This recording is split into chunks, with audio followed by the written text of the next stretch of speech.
Your mouth is a creative weapon. It's not a tool for distributing excuses. The first sign of a loser is an excuse. Champions take full responsibility, good or bad, for their outcomes. Tell the world one time what you're gonna do, and that's it. Spend less time talking and more time grinding. Think like a champion, speak like a champion, and then walk it out. Grind 120 all day, every day. Stop making excuses. Champions make adjustments, not excuses. Every time you justify being average, you invite in the enemy. Mediocrity is a dream killer. Your coach, your trainer, your teacher, your boss is not the problem. It's your consistency. You gotta make a decision. How bad do you want it? Average is on the left, success is on the right. You gotta choose which one you want. A champion's workout doesn't officially begin until pain arrives. You see, greatness is right on the other side of pain. So what are you running from it for? You say you want to be successful, then push through it. Stop making excuses and go get it. Very few battles are won under ideal circumstances. So you gotta simulate and practice the unknown so that the unexpected will not derail you. Every morning when you get up, ask yourself, how can I put myself in a place where I'll be uncomfortable? See, you have to master the unknown. You gotta master your fears. You gotta master the unexpected. So when it happens, you are prepared. Champions can push through and keep going when everyone else around them is quitting.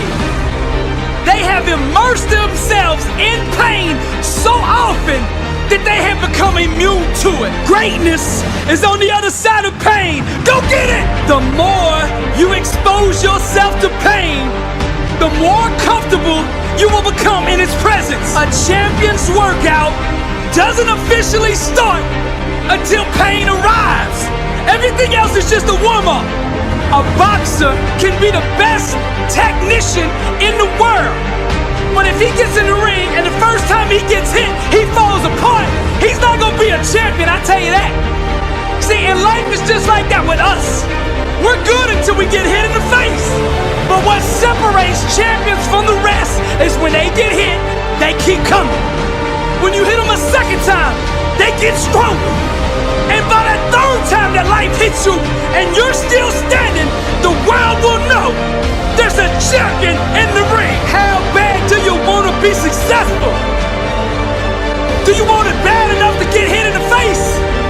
Because I tell you right now, that's what life's gonna do to you. It's gonna hit you when you least expect it. When you got your guard down, how will you respond? Refuse to let the world break you. Show life what a champion looks like. I'm Billy Alsbrooks, blessed and unstoppable.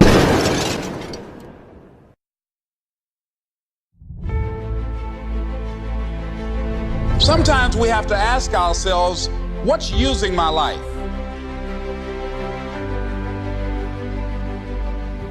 One of the things that we know about life is that it is always changing. Sometimes you're up, sometimes you're down. Sometimes things go real well, and sometimes they don't. Sometimes you're happy, and sometimes you're sad. Now that's that thing called life.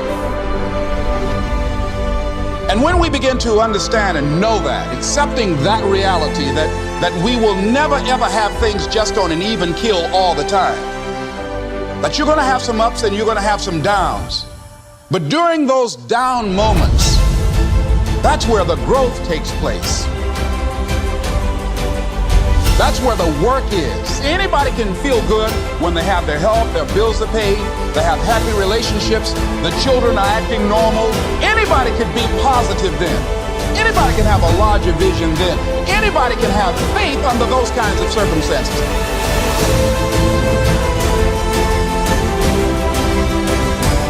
See, but the real challenge of growth, mentally, emotionally, and spiritually, comes when you get knocked down. How you handle it, that's where the growth takes place.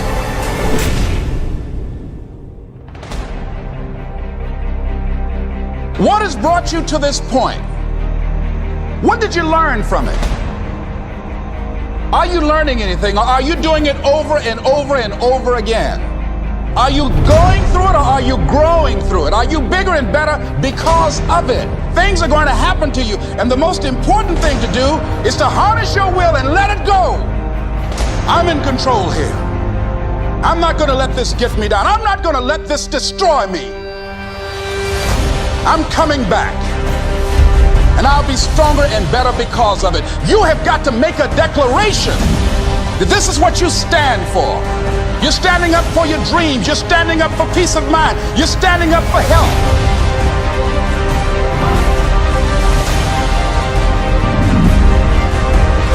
You want it, and you're going to go all out to have it.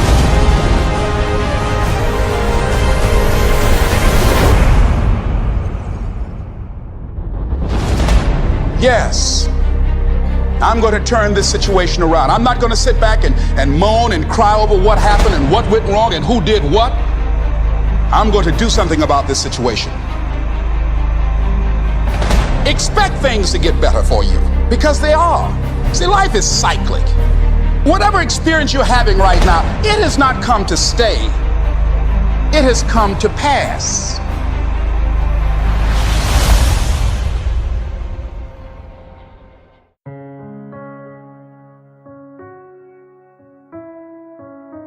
Listen to me very closely.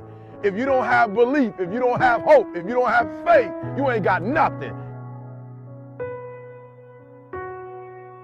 The first level to success in the classroom, the first level to success in school, the first level to success in sports, the first level to success in life. Listen to me, the very first level is you seeing it. Like it's clear to you. Like you know exactly what you want. You know exactly when you want it. Listen to me. You know exactly what it tastes like. You know what it looks like. You know what it smells like. Before you really blow up, and you get success, like you literally have it in the palm of your hand without having it. What does your dream look like? What does it smell like? What does it taste like? Who gave me $5,000 when I was at Michigan State doing my program? I didn't have no budget, but I didn't need a budget. I had a dream. I didn't need no help. The president never came and said to me, E.T., we're gonna help your program for this institution blow up. The president never came, and I never quit. I never gave up. Why? Because it wasn't her dream in the first place. It was my dream. It was my goal. I don't expect you to believe in my dream like I believe in my dream. And the problem with some of y'all is you want somebody else to support your dream. It's yours. It's yours. It's your dream. If you want it to happen, get your butt up and make it happen. If you want it to happen, rise and grind. And I had a teacher in the PhD program to tell me I love it. She said, Eric, you don't write well enough to get a PhD. I said, thank you. You're going to be the first person I call when I finish and sign you a copy. The people who blew up, they blew up because there was something that was going wrong in their life, and they took that pain and they turned that pain into something. How do you go to class when it's 10 degrees and 12 inches of snow? You know how you do it? Because you know your mama broke and she working 2 jobs and taking on a loan for you to go to school. I laugh at kids whose parents are broke and they up there partying like everybody else. Your mama broke. Some of us, we taking our loans and sending it home so people can pay rent. That money ain't even going to college, and we still going to parties. I'm saying, what kind of brotherhood is that when you got my man up at 2 o'clock in the morning washing your car and going to get you groceries when you should be helping this kid to study? Listen to me, if you don't have hope, if you don't have faith, if you don't have belief, you ain't got nothing. I want my son to have a better life than I had. I don't want my son begging like I had to beg. I don't want my son to ever think he got to sell dope or he got to steal from the mall.